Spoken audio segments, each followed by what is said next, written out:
Bem, bom dia, pessoal. A gente está começando a gravação, então lembrando, se você se manifestar durante a aula, você está concordando com o uso da sua imagem e voz. O que a gente vai ver na aula de hoje? A gente vai começar a ver cálculo em várias variáveis, né? Então,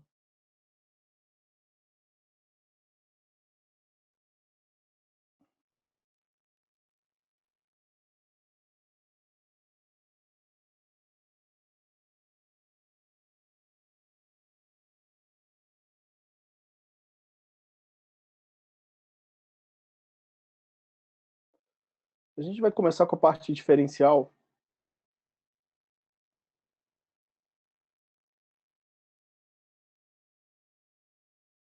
E o primeiro conceito que a gente vai recordar aqui é o de derivada parcial.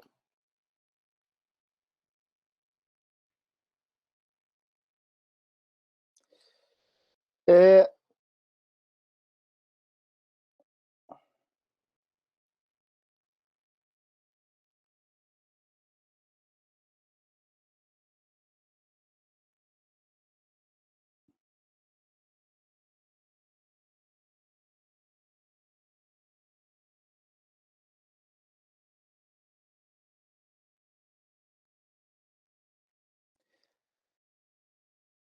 derivada parcial é uma operação de diferenciação que a gente vai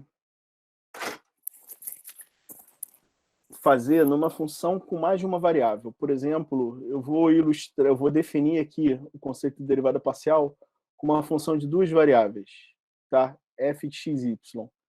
Essa f aqui,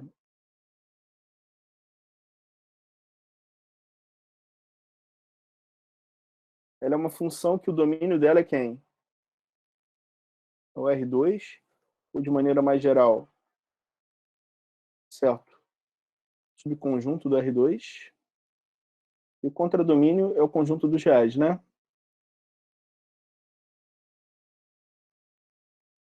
Vou colocar a derivada parcial dessa função aqui.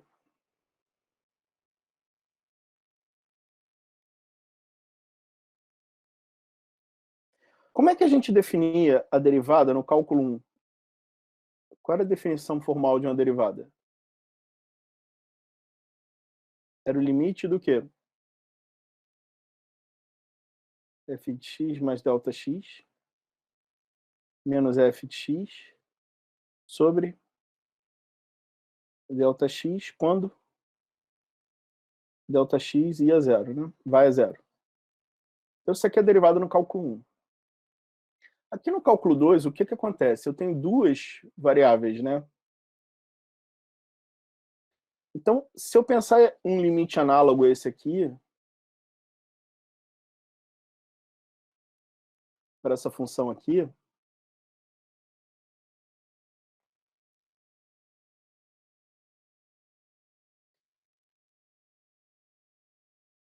a variável y aqui, se eu pensar num limite desse em delta x e na zero, eu perturbando a coordenada x, ela está congelada, né? Ela está fixa.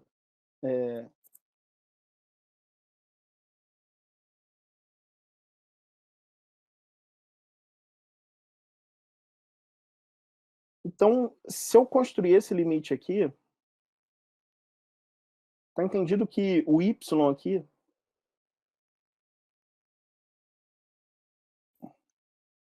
está fixo.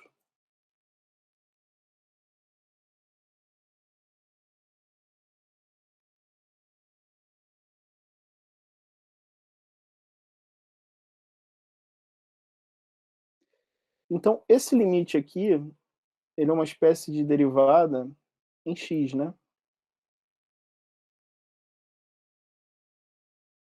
Então, eu chamo isso aqui de derivada parcial de f com relação a x, né?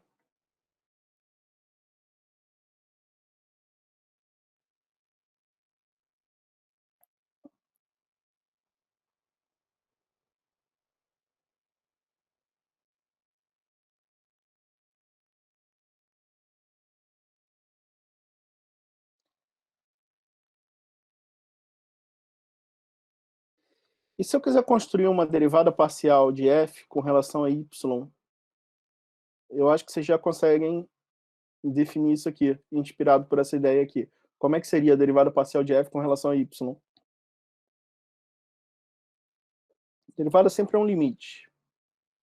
O que eu vou fazer aqui agora é que, em vez de perturbar a coordenada x, eu vou perturbar a coordenada y.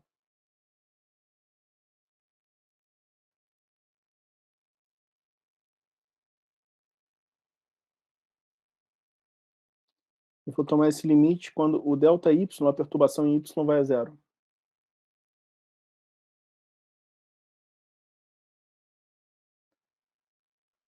Como aqui eu estou operando esse limite nessa segunda coordenada,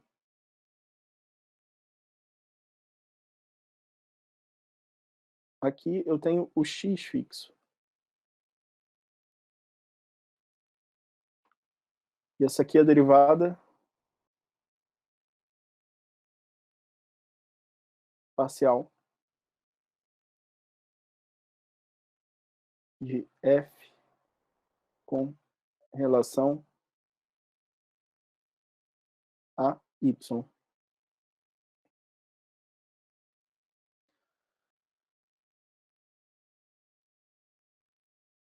Vamos ver exemplos aqui.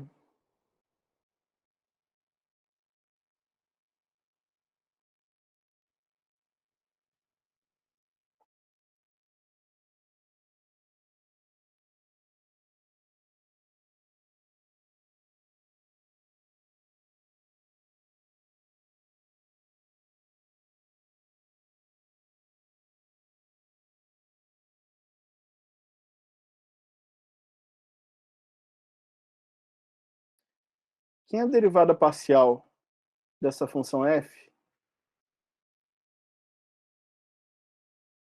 com relação a x?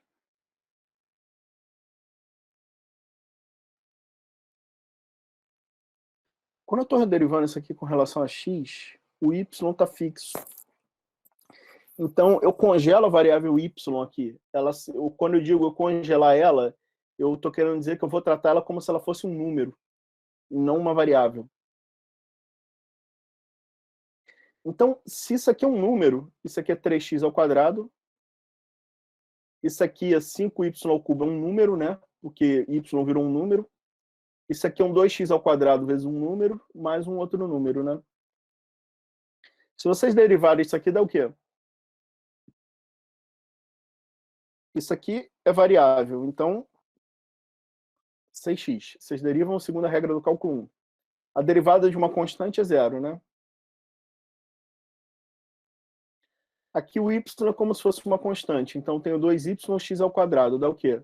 4yx mais zero. Então, derivada parcial, você calcula o quê? Você fixa a variável y e deriva com relação a x aqui, na derivada parcial com relação a x. Na derivada parcial com relação a y, o que vocês vão fazer? Eu vou tratar o x agora aqui como constante. Então, se o x é constante, a derivada desse primeiro termo é zero. A desse segundo é 15y ao quadrado. A desse aqui é o quê? 2x ao quadrado, e a desse é zero. Esse é o primeiro exemplo, né? Vamos ver um segundo exemplo, só que aqui eu vou usar uma função de 3 variáveis, já que essa ideia ali se generaliza naturalmente. Vamos pegar uma função de 3 variáveis aqui.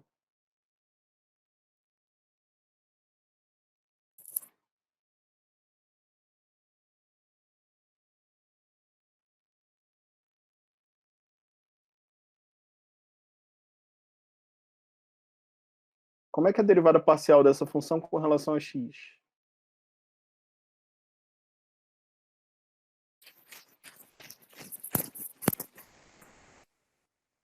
Quando eu derivo aqui com relação a x, as demais variáveis, o y e o z, eu congelo elas. Elas ficam como se fossem constantes. Então, se eu derivar esse primeiro termo com relação a x, vai dar o quê? YZ. Se eu derivar esse segundo aqui, vai dar o quê? A derivada do cosseno é menos seno. Pela regra da cadeia, agora, quando eu derivar esse de dentro aqui com relação a x, vai dar o quê? Y, né?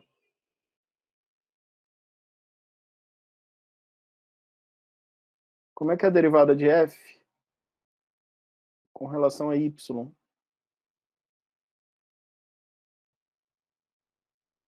Derivando esse aqui com relação a y dá x, z. Derivando esse aqui com relação a y dá menos seno de xy vezes x mais zero. E derivando isso aqui com relação a z, dá o quê?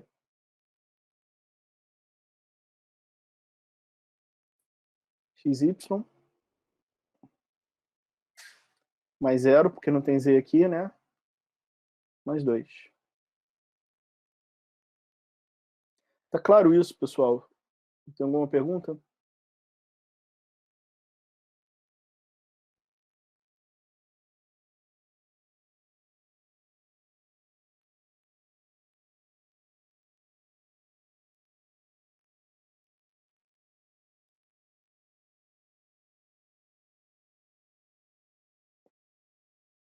No cálculo 1, a interpretação geométrica da derivada é o quê? Inclinação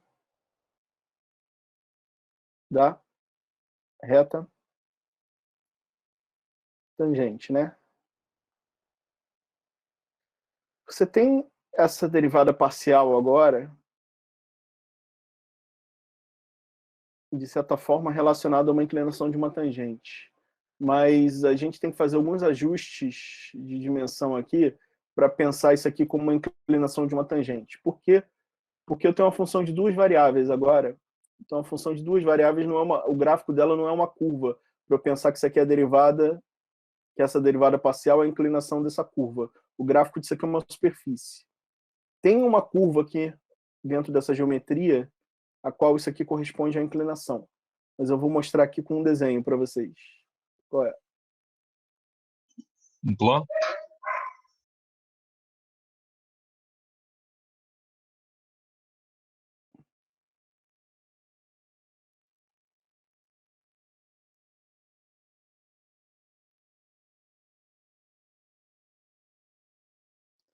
Essa superfície aqui, vamos pensar que ela corresponde ao gráfico dessa função.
Eu estou derivando isso aqui no ponto xy. Então, eu vou pegar esse ponto aqui embaixo.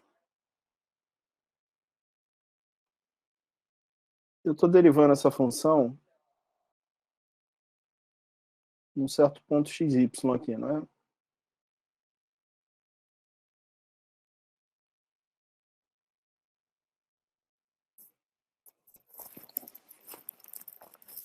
O meu y está fixo, não está?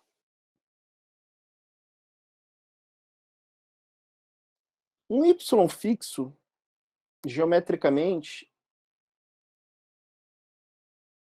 é um y igual a uma constante, não é?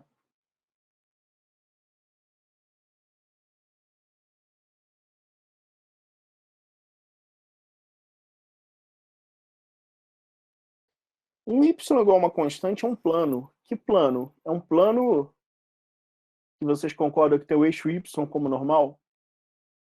Então ele é um plano assim, aqui. Concordam? Deixa eu desenhar melhor.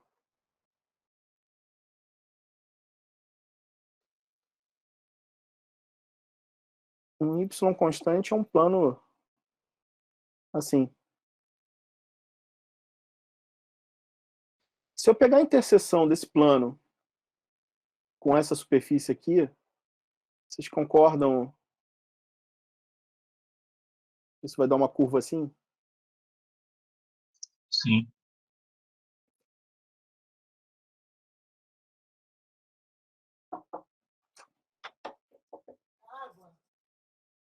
Então, vamos tentar ver o que essa derivada é geometricamente com relação a essa curva aqui.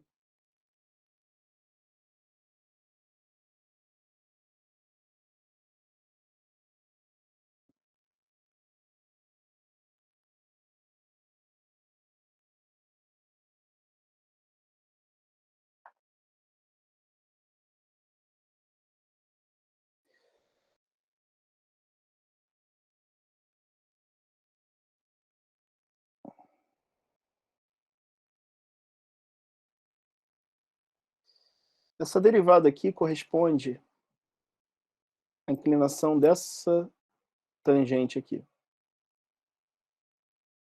Tá? Você pega o gráfico da função e corta por um plano y igual a uma constante. Então, nessa curva aqui verde, se eu fixar o y, essa f de x, y fixo, é essa curva verde aqui, não é?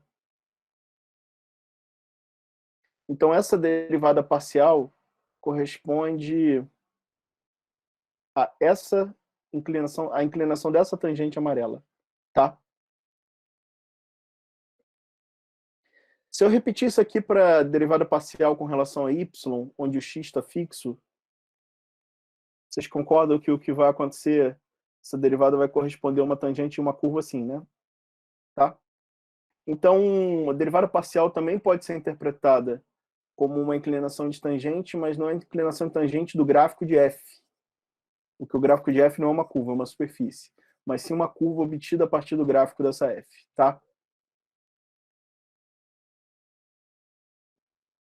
Todas aquelas regras de diferenciação que vocês aprenderam lá no cálculo 1 continuam válidas aqui com as devidas adaptações, tá? Vocês podem derivar, você derivando com relação a x, você congela o y e todas aquelas outras regras do cálculo 1 estão válidas, idem para y, idem para z, e se você tiver mais de 3 variáveis também, tá?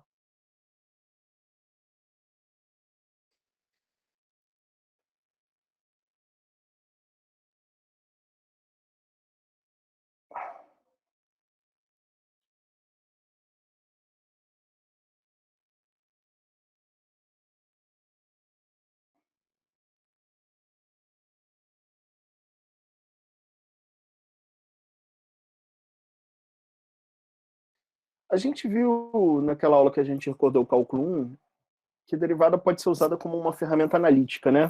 Para obter insights sobre o comportamento de uma função. Aqui também, eu vou recordar o uso, então, de derivados parciais em problemas de máximo e mínimo. O que a gente faz se a gente quer calcular o máximo e o mínimo?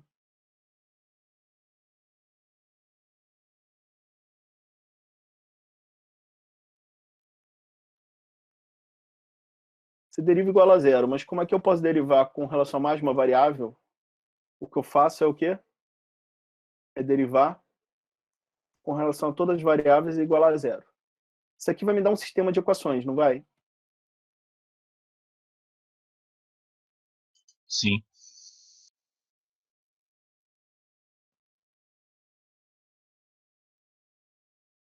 As soluções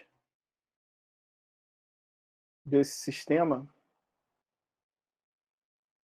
são os chamados pontos críticos. Pontos críticos F. Os pontos críticos são o quê? São candidatos a extremos. Eles são candidatos naturais a máximos e mínimos, mas não necessariamente são máximos e mínimos. O máximo e mínimo é um ponto crítico, mas nem todo ponto crítico é máximo ou mínimo. Qual o fundamento por trás disso?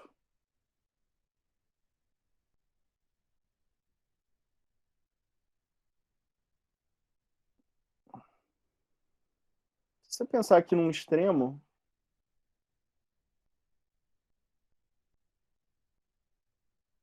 numa função de uma variável, a tangente é horizontal, né? Aqui você vai ter um plano tangente horizontal. Num plano tangente horizontal, eu não vou mostrar aqui, não dá tempo, mas ele corresponde a derivadas parciais igual a zero. Se você pegar a equação do plano tangente, ele é algo tipo z igual a f de x0, y0, mais a derivada parcial de f com relação a x em x0, y0, vezes x menos x0, mais a derivada parcial com relação a y em x0, y0, vezes y menos y0. Se esse plano aqui é horizontal, um plano horizontal é tipo um z igual a uma constante, né? Para ele ser z igual a uma constante, esse termo que tem x tem que ser zero, e esse termo que tem y tem que ser zero. Isso é possível se essas duas derivadas parciais no ponto crítico se anularem, tá? Então, o primeiro filtro que a gente faz num problema desse é calcular os pontos críticos. Depois você tem que fazer o quê? Classificar os pontos críticos.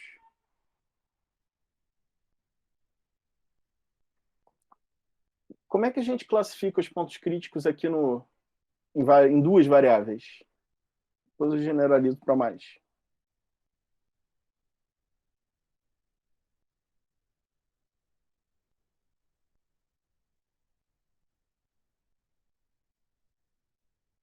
A gente vai ter que usar um certo classificador,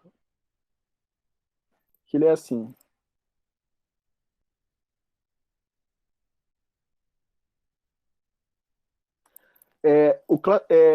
O classificador dos pontos críticos, ele usa derivadas de segunda ordem.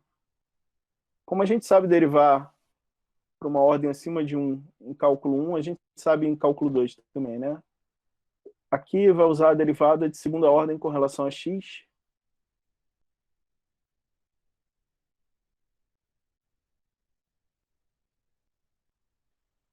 Deixa eu lembrar aqui. Ela vezes a derivada de segunda ordem com relação a y menos o quadrado da derivada de segunda ordem cruzada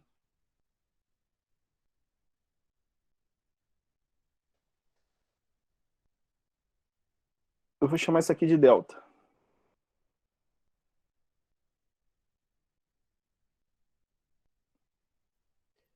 E vou chamar de tal essa soma aqui.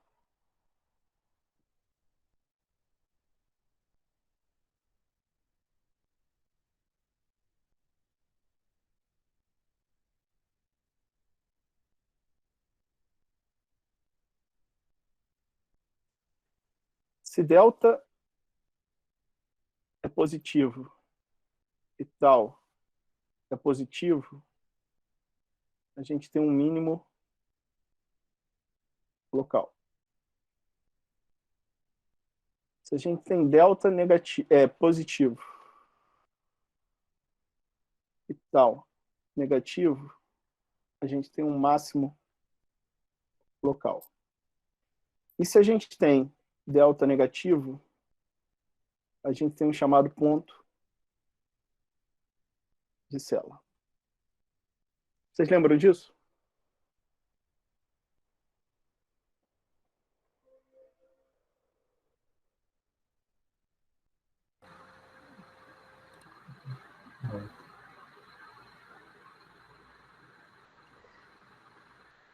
E tem a terceira etapa. Qual é a terceira etapa? Lá no cálculo 1, qual era a terceira etapa? Derivava igualava a zero, fazer o teste da segunda derivada e depois fazia o quê?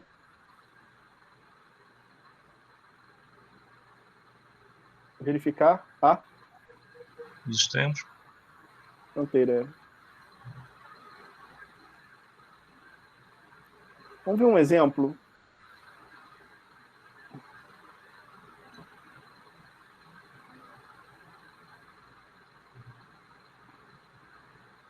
Eu quero maximizar fxy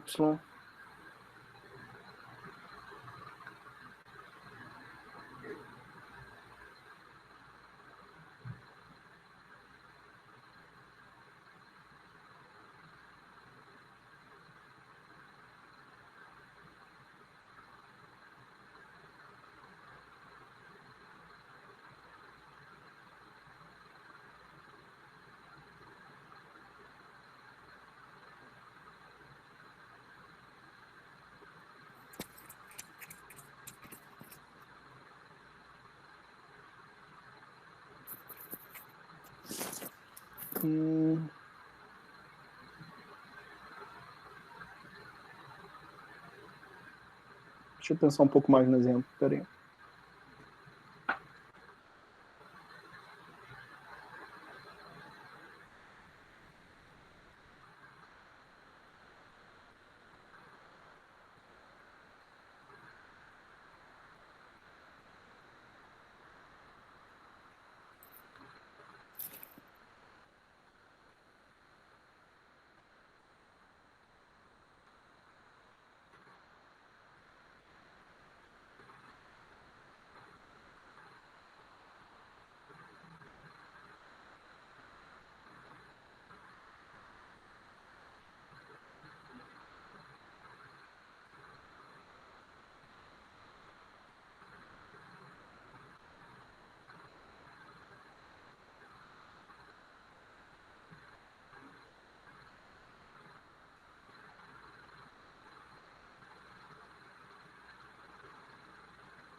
Ah, pode ser esse aqui. Como é que a gente faz para maximizar isso aqui? Tem aquele roteiro. Primeira coisa é fazer o quê?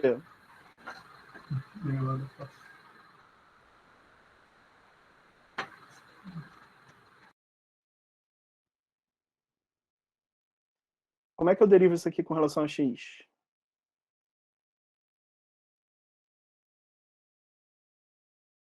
Com relação a y?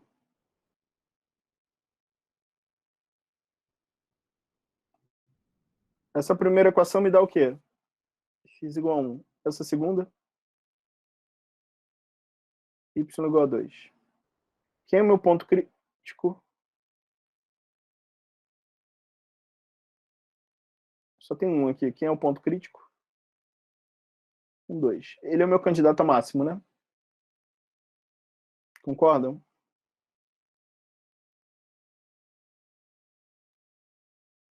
O que eu tenho que fazer agora? É o teste da derivada segunda. Eu preciso calcular as derivadas segundas, primeiramente, né? Quem é a derivada segunda com relação a x? É eu pegar agora o quê? Essa derivada primeira aqui e derivar ela com relação a x. Vai dar o quê? 2x menos 2, quando eu derivo com relação a x, dá 2, né? Derivada segunda de f com relação a y dá o quê? 2y menos 2 vai dar 2. E a derivada cruzada? eu posso ou derivar isso aqui com relação a y ou isso aqui com relação a x. Se eu derivar isso aqui com relação a y, vai dar o quê?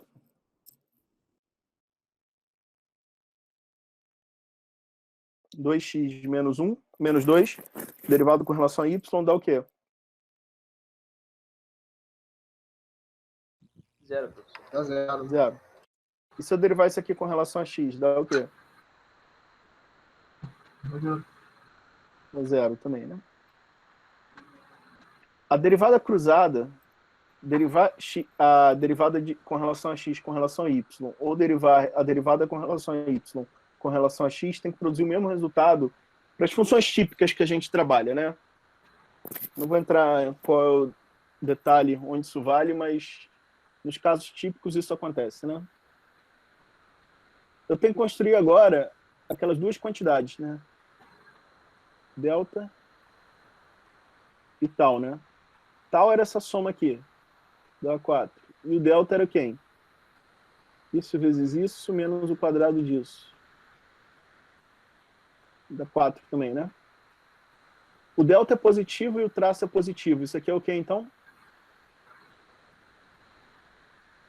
Mínimo local. O mínimo local. Me serve? Eu estou tentando maximizar, né?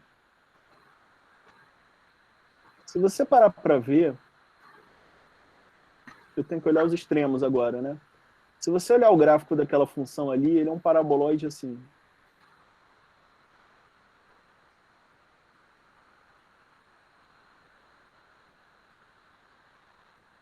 Onde que está esse extremo dele aqui?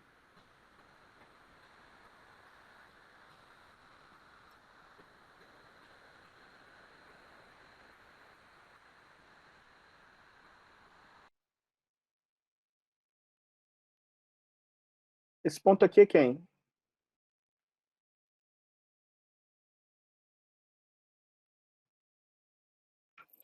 Ele é 1, 2.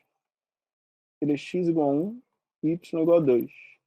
E ele está numa altura 3 aqui, né? Então, essa altura aqui do paraboloide é 3. Então, isso aqui realmente é um ponto de mínimo, né? Aqui 1, 2 era o ponto crítico, né? Isso é um ponto de mínimo. Quem é o máximo aqui? Eu tenho que olhar a fronteira, não tenho que olhar a fronteira? Essa superfície aqui, abaixo, ela é limitada, o ponto mais abaixo dela é esse ponto vermelho, por isso que ele é o mínimo, né? Qual o ponto mais acima dela? Tem que olhar o domínio, né? O domínio é a reta toda. Então não tem máximo. Essa função é ilimitada, né? Superiormente. Então, o que acontece? Você me disse muito bem. Qual a conclusão? Não tem máximo.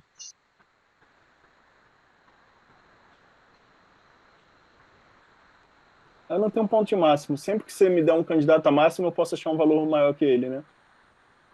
Ou, se você quiser ser muito preciosista, você pode dizer que o máximo está no infinito, né? Mas como o infinito não é um número, não serve muito pra gente. Se eu quisesse minimizar essa função, aí sim esse ponto aqui me daria um mínimo, né? Tá? Ou, se eu impor algum limite aos valores de x e y, aí sim talvez eu consiga achar um máximo. Se eu disser, por exemplo, que o x e y eles moram dentro de uma superfície de uma circunferência de raio 5, centrada aqui no ponto de ótimo, no ponto de mínimo. Se eu impor, por exemplo, uma restrição assim, olha, eu só vale x e y dentro dessa circunferência. Dentro ou na superfície. Aí você teria um círculo de máximo aqui em cima, né? O máximo pode ser uma curva também, além de um ponto? Pode. Tá. Pode. Você pode ter mais de um máximo, né? Você pode ter infinitos aqui nesse caso. Beleza. Você tem uma curva de máximo, né? Cada ponto dela, cada ponto ali corresponde a um máximo, entendeu? Sim. Mas na formulação original não tinha máximo. A gente não colocou essa restrição na formulação original do problema, tá? Ok.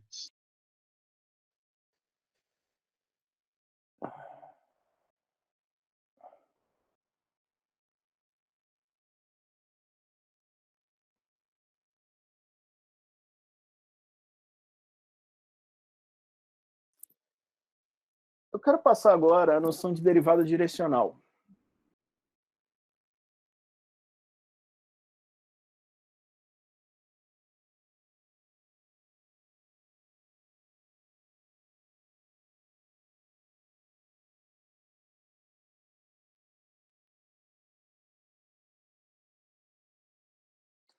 Na derivada parcial com relação a x, a derivada parcial com relação a x, ela mede a taxa de variação da função ao longo dessa direção aqui, vocês concordam? E com relação a y, mede a variação da função ao longo dessa direção. Agora, não tem nada que me impeça em pensar, eu quero medir a variação ao longo dessa direção aqui.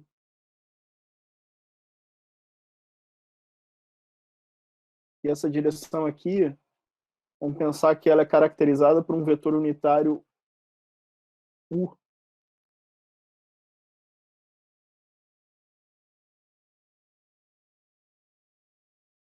Vamos pensar que tem um vetor unitário U.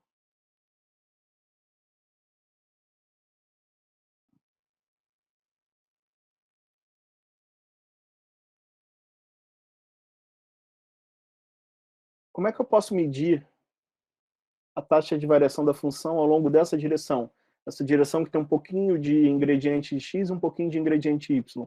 Ela tem um pouco de componente na direção x e um pouco de componente na direção y. A gente tem que pensar, então, uma certa noção de derivada com relação a essa direção. Concordam comigo? E, obviamente, que isso aqui vai ser uma função de duas variáveis.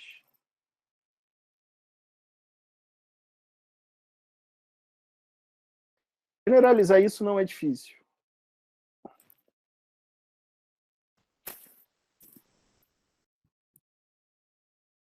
Vai envolver perturbar, como aqui eu estou me movendo numa direção que tem tanto x quanto y, eu vou ter que perturbar as duas componentes ao mesmo tempo. Vou fazer o seguinte, esse vetor u aqui, unitário, deixa eu botar um u chapéu assim, para dizer que ele é unitário, tá bom? Vou botar um u chapéu aqui, um u chapéu aqui. Então aqui embaixo eu tenho que botar um u chapéu. Eu vou dizer que em termos de componentes,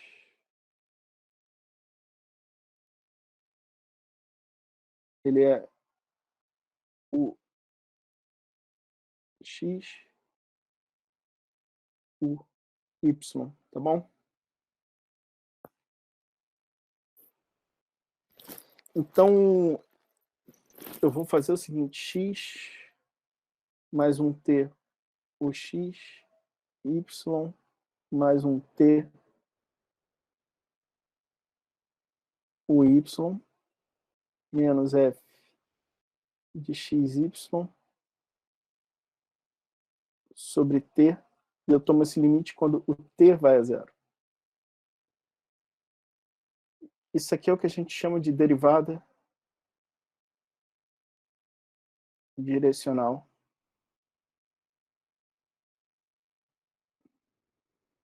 De f na direção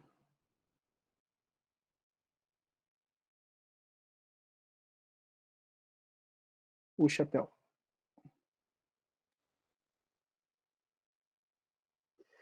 Eu não vou ter tempo de mostrar aqui, mas não é difícil ver o seguinte.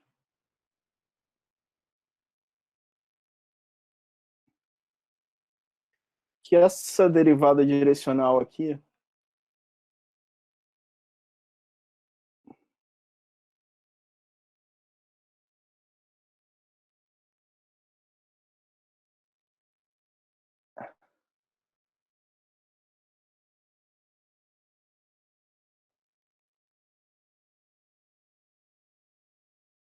ela é dada por isso aqui.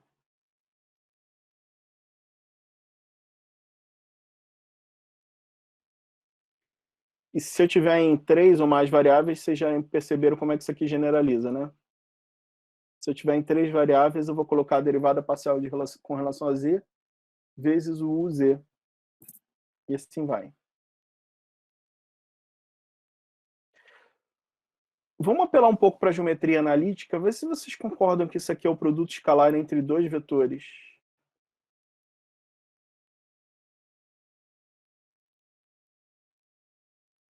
O vetor gradiente e o vetor direcional unitário. Exatamente.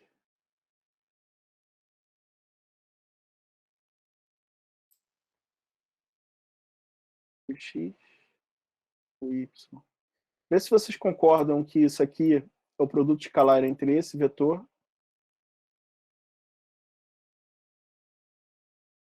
e esse vetor aqui. Só que esse vetor aqui é o que a gente chamou de o chapéu, né? Esse vetor aqui eu vou dar um nome para ele. Eu vou representar ele assim. E eu vou chamar ele de vetor gradiente de f no ponto xy. O que é o vetor? Quando eu falar em vetor gradiente, ele é um vetor que os componentes dele são as derivadas parciais da função. Tá?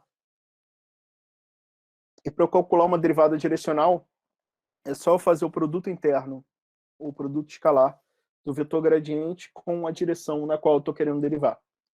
Lembrando que a direção é caracterizada por um vetor unitário.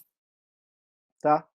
Então, se você quer calcular essa derivada para pensá-la como uma taxa de variação, você tem que calcular, tem que fazer esse vetor ter norma 1, ter tamanho 1, né? Se você usar um vetor que não é tamanho 1 aqui, embora essa operação aqui é válida, você vai ter um número, só que esse número não vai ter o significado de taxa de variação que a gente gosta de associar à derivada, tá? Vamos ver um exemplo?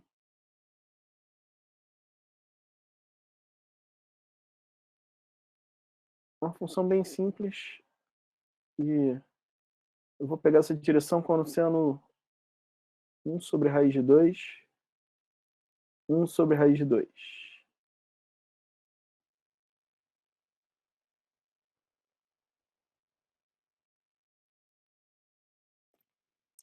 Como é que é a derivada de f aqui nessa direção u chapéu? Eu vou ter que montar o vetor gradiente f, né? Quem é o gradiente de f aqui? Derivada com relação a x, que dá o quê? 2x. Derivada com relação a y, que dá 2y. Então isso aqui é o quê?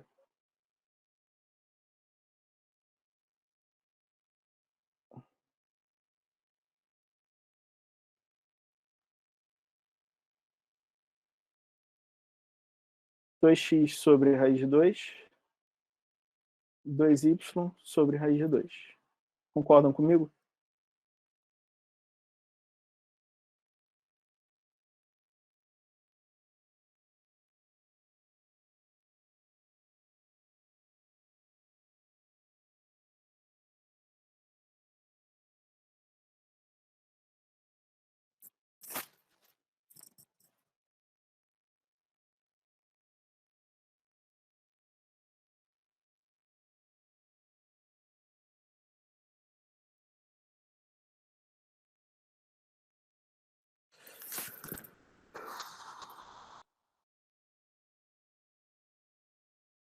Deixa eu recordar o conceito de curva de nível.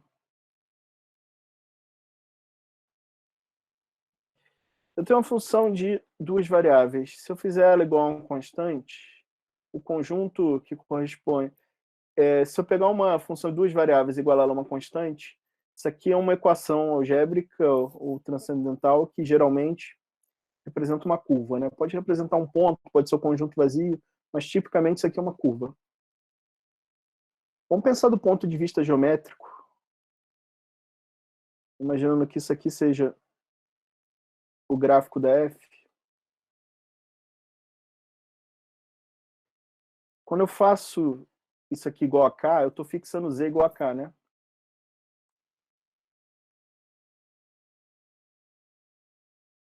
Então, esse plano aqui é o z igual a k. O que eu estou fazendo aqui é cortando esse gráfico por um plano, né? E a interseção desse gráfico por um plano dá uma curva em geral, né?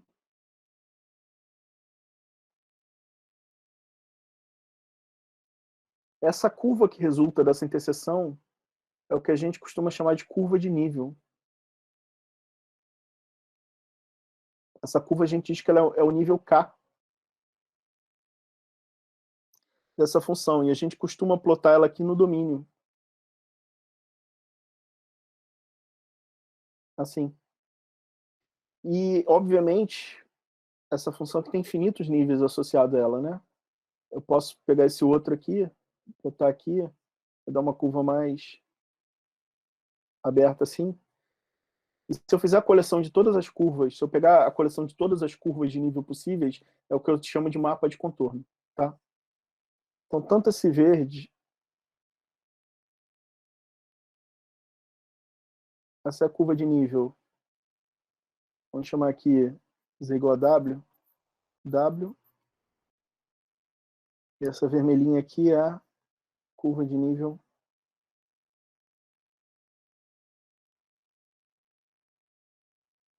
k.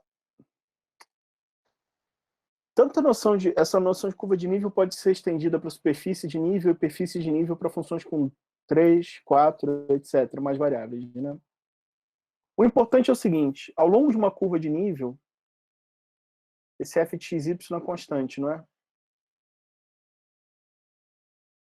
O que acontece se eu tomar a derivada direcional aqui? Ao longo de uma certa direção u, digamos, tangente à curva de nível.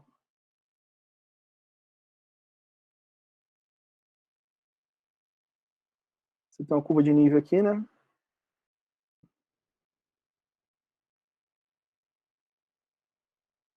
Vamos pensar que a direção u é essa aqui, tangente.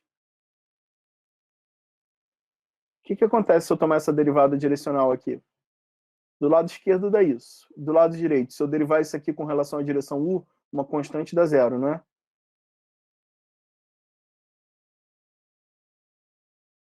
Agora, esse lado esquerdo aqui é quem? Quem é essa derivada direcional?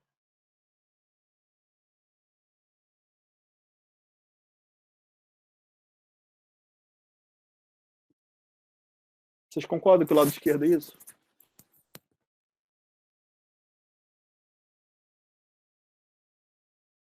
Eu escolhi essa direção u como sendo tangente à curva de nível nesse ponto aqui, xy, não foi? O que isso aqui está me dizendo é que o vetor gradiente escalar esse vetor tangente é zero. O que isso quer dizer? Geometricamente? Que esse vetor aqui é ortogonal a esse, né? Isso é uma propriedade do gradiente. Como ele é ortogonal à direção tangente em todos os pontos, ele é ortogonal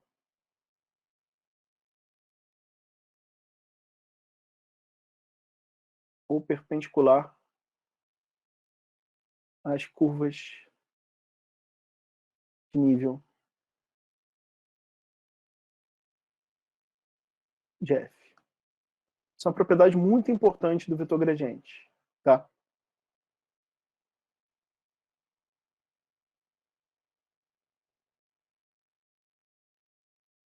Você ainda tem, em consequência da derivada da noção de derivada direcional como uma taxa de variação, que o vetor gradiente ele aponta na direção de maior crescimento da função. Deixa eu mostrar isso aqui para vocês.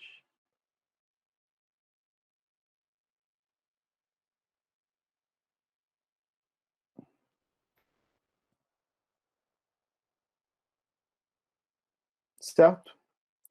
Agora vocês concordam que isso aqui é um produto escalar?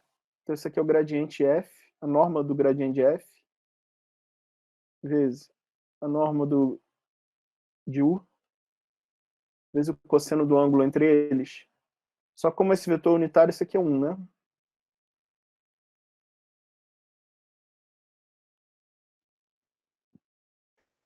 Se eu quero que essa taxa de variação seja máxima, o que tem que acontecer aqui? Cosseno é um número entre menos 1 e 1. Quanto tem que valer esse cosseno para isso aqui ser máximo? 1.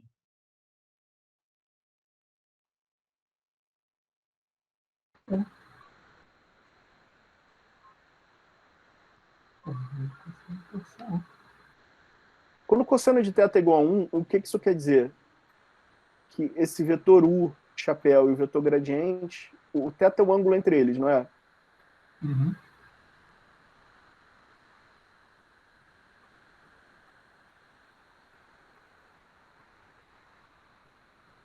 Quando o cosseno de θ é 1, significa que esse ângulo é? 0. 0. 0. Se esse ângulo é 0, isso aqui quer dizer o quê?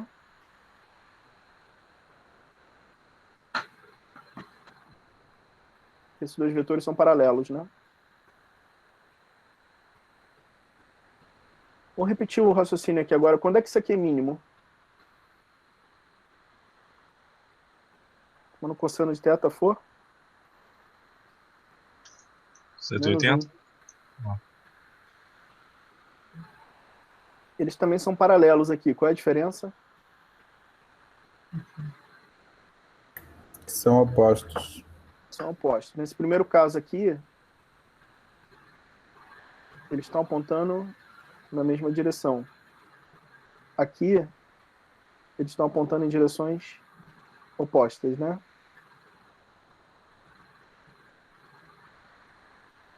Aqui, θ é π. O que a gente conclui aqui? O gradiente de f aponta na direção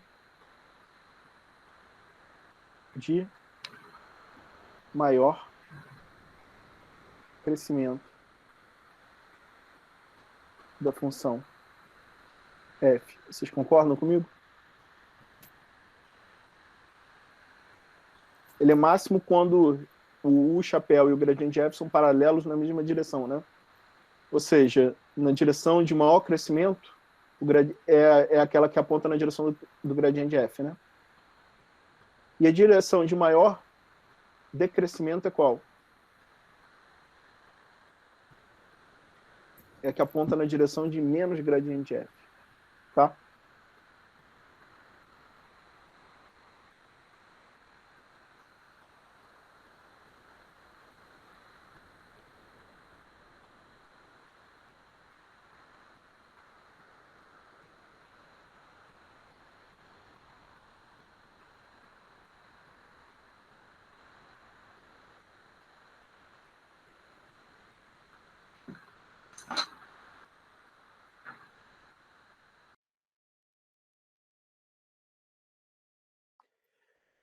Deixa eu lembrar o conceito de matriz hessiana.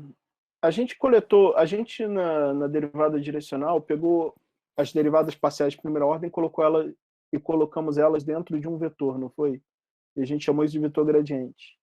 Eu vou fazer a mesma coisa, algo parecido. Eu vou pegar as derivadas de segunda ordem e vou colocá-las dentro de uma matriz.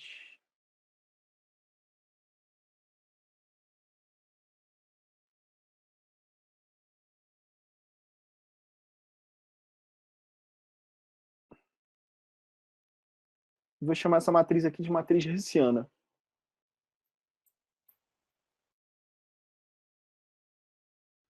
Vamos ver um exemplo simples que a gente já fez. Se f de x, y foi isso aqui, quem vai ser a matriz hessiana aqui, pessoal? Dessa função.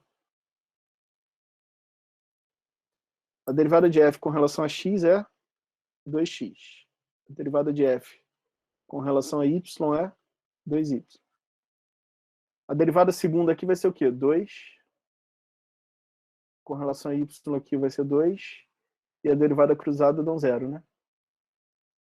Tá? Essa matriz aqui é constante, nesse caso particular. Mas, em geral, ela é variável. Porque essas derivadas de segunda ordem podem ser funções de x e y, né? Aqui ela é uma função constante, mas, no caso mais geral, elas serão funções. Definido o vetor gradiente, a matriz hessiana, eu quero voltar lá, naqueles critérios de máximo e mínimo.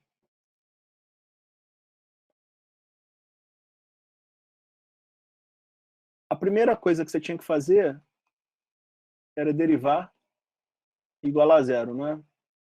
Eu quero reformular isso numa ótica mais geométrica. O que você tem que fazer aqui é o quê? É buscar um ponto que anula o vetor gradiente. Vocês concordam? O vetor gradiente é o quê? Ele tem as derivadas parciais de primeira ordem como componente.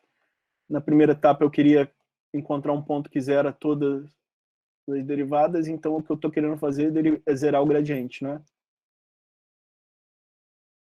Na segunda etapa lá, eu tinha criado um classificador com uma quantidade delta e uma quantidade tal, não foi?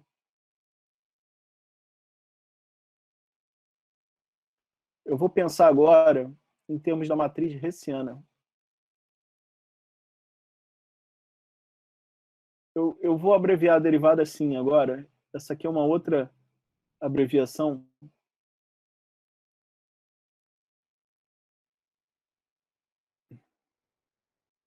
fxx quer dizer o quê? A derivada segunda de f com relação a x duas vezes. Y, eu troco x por y aqui, e quando é cruzado, tá? Só para facilitar aqui a minha escrita.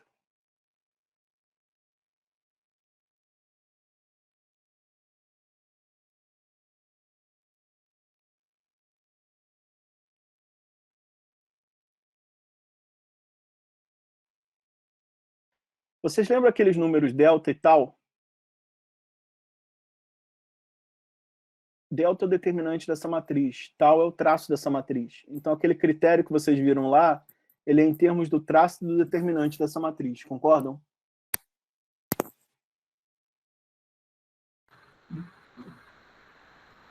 Agora, eu não quero pensar isso em termos de traço e determinante, sabe por quê? Porque quando eu penso aquele classificador em termos desses dois números, isso vale apenas para o caso duas variáveis.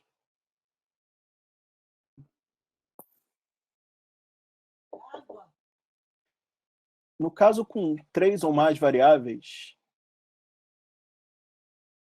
eu preciso generalizar esse critério aqui. Quando eu tenho uma função de 3 variáveis, eu posso construir a matriz hessiana dela da mesma forma. Eu vou colocar aqui a derivada cruzada com xy, xe, xy, yz, aí aqui xe, yz, zz, tá bom? E assim por diante. Dá para construir uma matriz hessiana em termos das derivadas parciais para funções de 3 ou mais variáveis. Então eu quero escrever esse critério aqui de outra forma.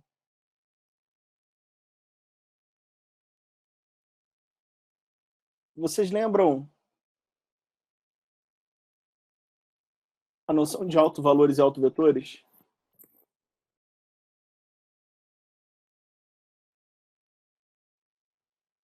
Eu pego os autovalores dessa matriz.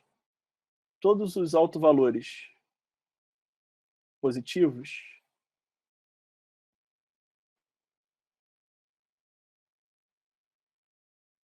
eu tenho um mínimo local.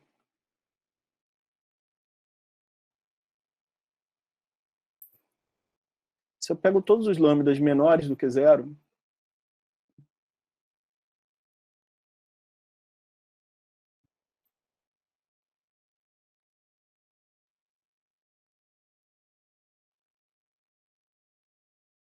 aí eu tenho um máximo local.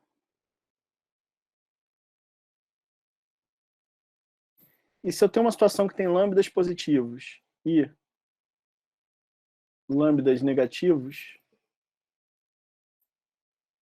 eu estou numa situação de um ponto de célula. E pensando isso em termos de autovalores, isso vale para qualquer dimensão. Agora vamos pensar por que aquele, no caso 2×2, tem aquele critério simpático em termos do delta e do tal. O que é o determinante de uma matriz? É o produto dos autovalores, não é? Então, o critério lá, delta positivo, era mínimo ou máximo, né? Se todos os autovalores forem positivos, o determinante vai ser positivo. Se todos forem negativos, o determinante da 2×2 vai ser positivo, né? Então, por isso que eu tinha mínimo e máximo com delta positivo. Agora, se a soma aqui fosse positiva, era esse caso do mínimo. Se a soma da diagonal principal fosse negativa, era o caso do máximo, né? E se eu tenho autovalores de sinais contrários, o determinante é negativo, eu tenho o caso da célula, né? Lembram disso?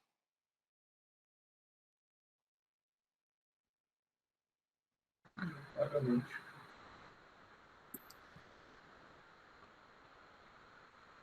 E eu nunca estou dispensado de checar a fronteira também, né?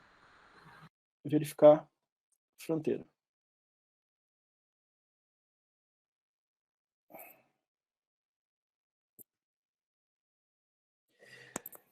Eu quero fechar essa parte do cálculo a várias variáveis, do cálculo diferencial a várias variáveis, recordando o seguinte.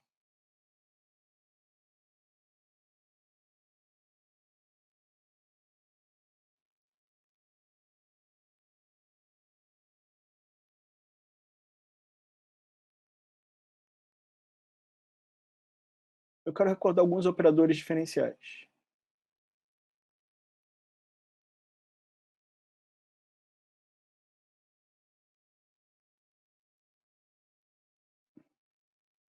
O gradiente a gente já viu, né? Eu só quero apresentar a seguinte ótica. O que o gradiente f faz? O gradiente de f é um vetor, não é? F é uma função escalar.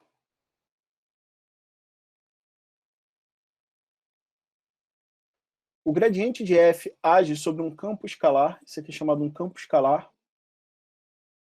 O gradiente, o que ele faz é ele pega um campo escalar e leva aonde? Num campo vetorial, né? O gradiente, ele transforma um campo escalar num vetor, você concorda? Ele pega esse número f de x1, x2, xn e transforma num vetor que tem as derivadas parciais dessa função escalar como componentes.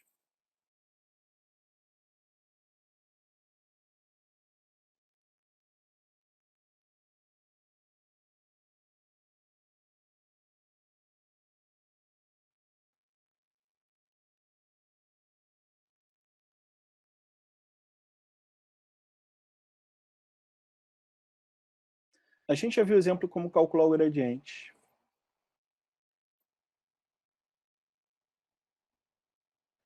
Eu quero apresentar agora o operador divergente. E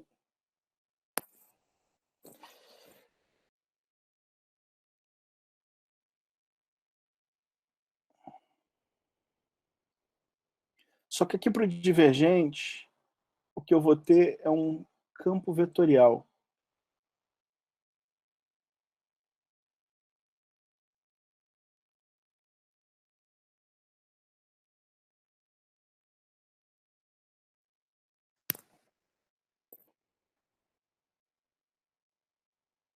Eu vou representar o divergente assim.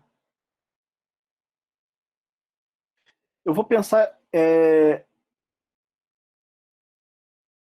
isso aqui pega um vetor x1 até xn e leva numa função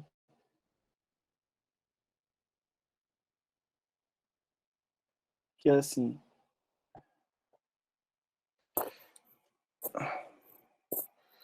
Deixa eu chamar isso aqui de x assim.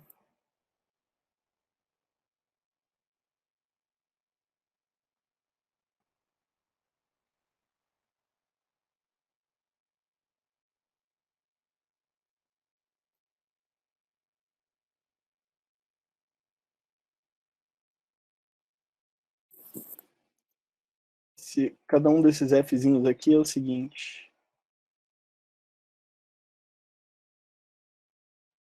É um fi de x1 até xn.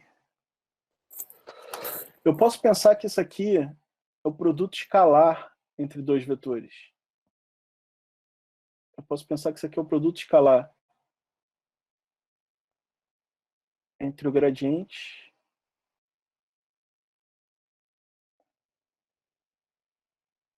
e o campo f. f1, f2, fn. Se eu fizer esse produto escalar,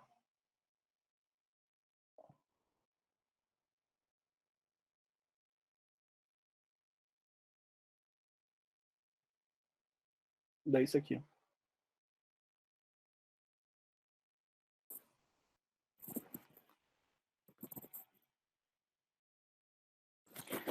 Então, o que o divergente faz é o seguinte. O divergente pega um vetor e leva onde? Num escalar, né?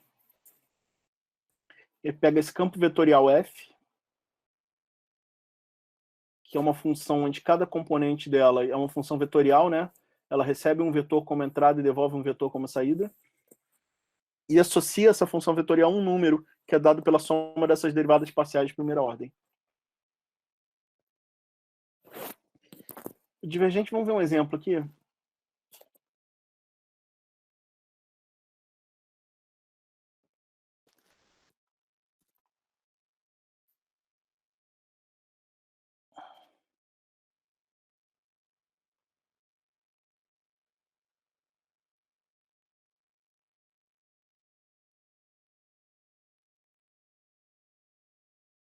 Imagina que você tem esse campo vetorial aqui.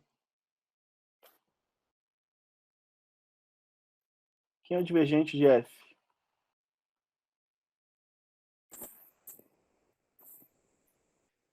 Isso aqui é o produto escalar do gradiente. Ó, esse aqui é o produto escalar desse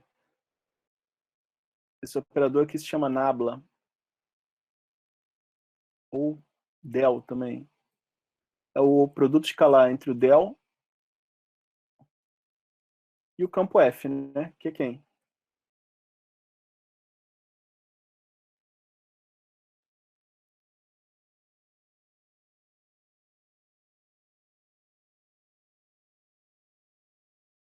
Isso aqui é o f, né? Por favor, me digam quanto dá essa derivada, isso aqui. Quando eu fizer isso aqui escalar isso, eu vou derivar com relação a x o que está aqui, né? A derivada disso aqui com relação a x é 2 e do outro é 0.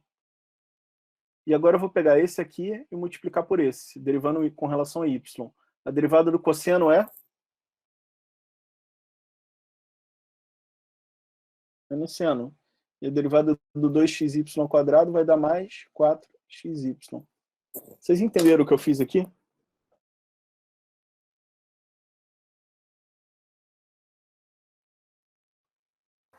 Sim, entendi. Uhum. A interpretação geométrica do divergente, ele está relacionado com um fluxo que esse campo aqui faz. Ele está relacionado com o fluxo desse campo aqui em torno do ponto xy, tá? Eu não vou entrar muito a fundo na interpretação aqui não, mas eu vou colocar lá no site um vídeo muito bom que vocês podem ver a interpretação desses operadores que eu vou apresentar aqui hoje.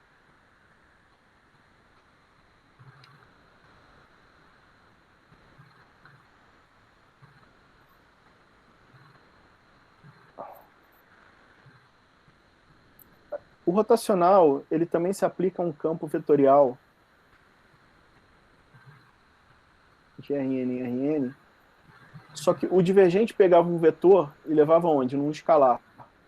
O rotacional pega um vetor e leva num vetor mesmo. O rotacional, eu posso pensar ele como produto vetorial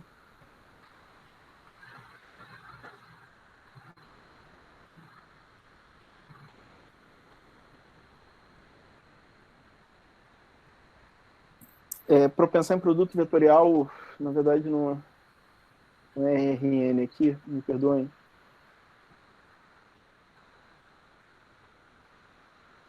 O rotacional, eu vou pensar ele num campo de R3 para R3.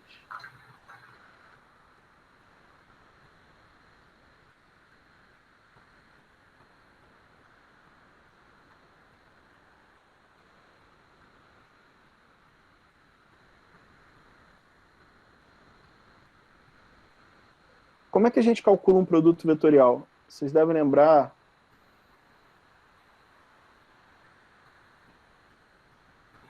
que a gente fazia uma espécie determinante aqui disso, não era?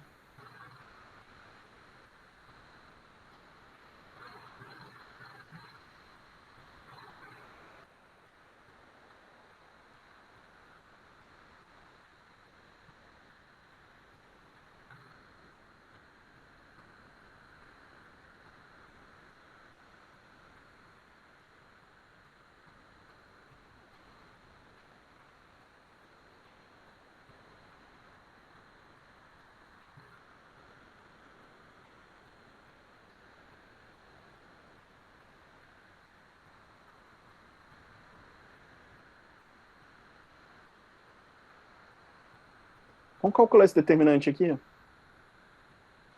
Eu vou expandir aqui por esse. Então vai dar o quê? Isso menos isso, né? Então aqui dá o quê? Derivada parcial do F3 com relação a Y menos derivada parcial do F2 com relação a Z. Aqui no meio, suprima essa linha, essa coluna, tem um menos aqui na frente e dá o quê? Derivada parcial do F3 com relação a X menos derivada parcial do F1 com relação a Z.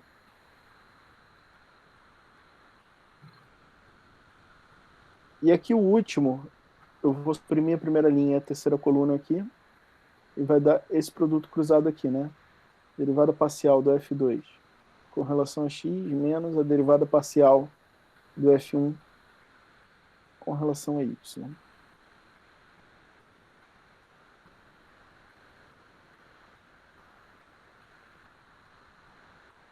Vamos ver um exemplo aqui. Eu vou dar um campo vetorial razoavelmente simples.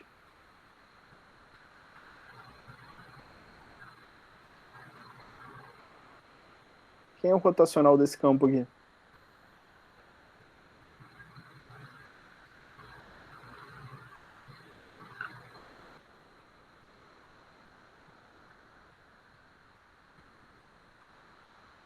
Aqui entram as derivadas parciais, né?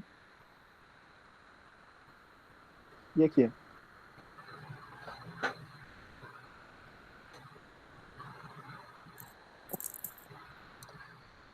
Eu vou colocar aqui assim. Quem é o primeiro componente aqui? Eu vou expandir isso aqui, suprimindo a primeira linha, a primeira coluna, né? Aí vai dar a derivada parcial do z com relação a y, que dá zero, menos a derivada parcial do z, do y com relação a z. Esse primeiro componente é zero, né? Suprimindo a primeira linha e a segunda coluna aqui agora, eu tenho outro componente ali, a derivada parcial do z com relação a x, menos a derivada parcial do x com relação a z. Negativo disso, dá zero.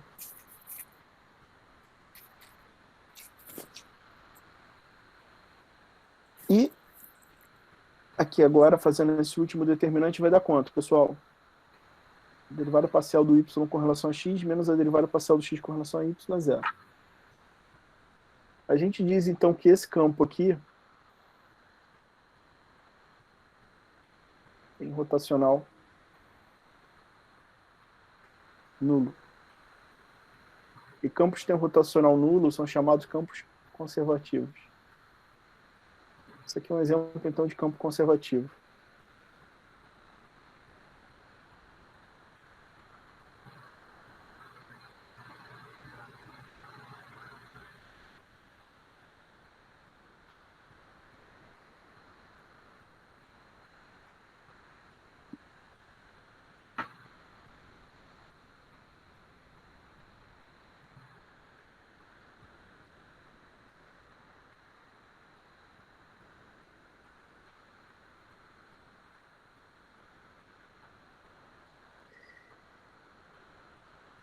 Eu vou pegar agora um campo escalar Fzinho.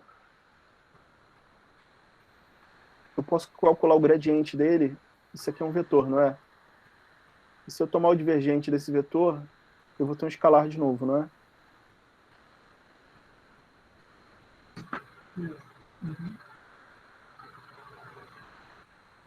Então, eu começo com um campo escalar, calculei o gradiente, ele virou um vetor.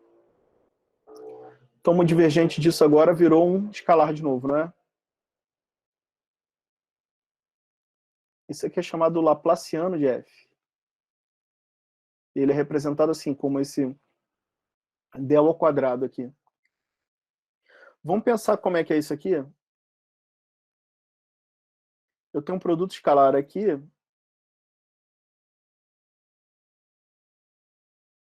do del, com o gradiente F, que é o quê?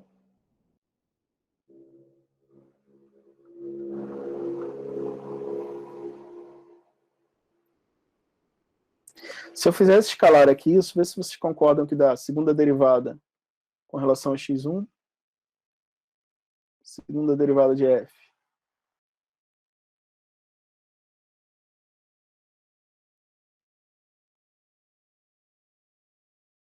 É a soma das segundas derivadas com relação às coordenadas, né? Então, o que o Laplaciano faz, ele pega um escalar e associa um outro escalar. O Laplaciano está ligado muito fortemente com difusividade. Então, quem for estudar fluidos, vai ver isso muito aqui em fenômenos de difusão, né? Só para a gente fechar aqui, vamos dar um exemplo.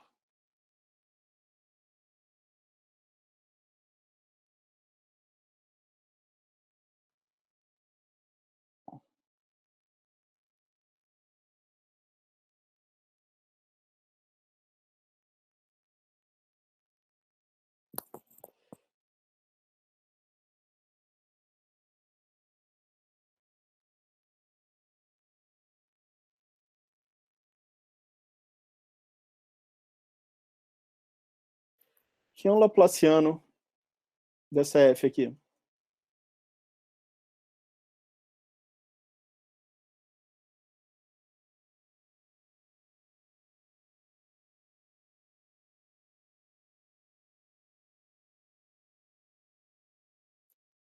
Essa soma aqui, né?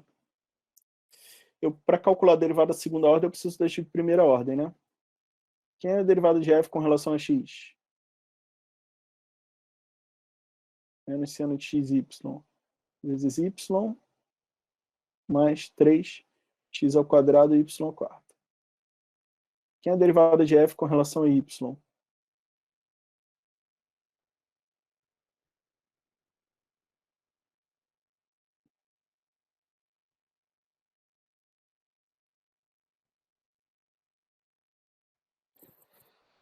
Como é que é essa derivada segunda aqui, então?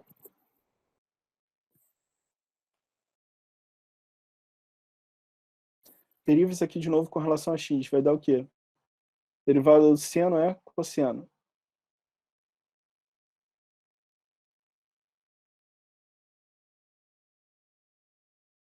Mais 6xy ao quarto. Agora, como é que fica aqui agora a segunda parcela? Deriva isso aqui com relação a y. Vai dar o quê? Menos cosseno xy, x ao quadrado, mais 12x ao cubo, y ao quadrado. Foi, pessoal? Perguntas, dúvidas? Enquanto não. Tá. Acho que é um bom momento para a gente fazer uma pausa.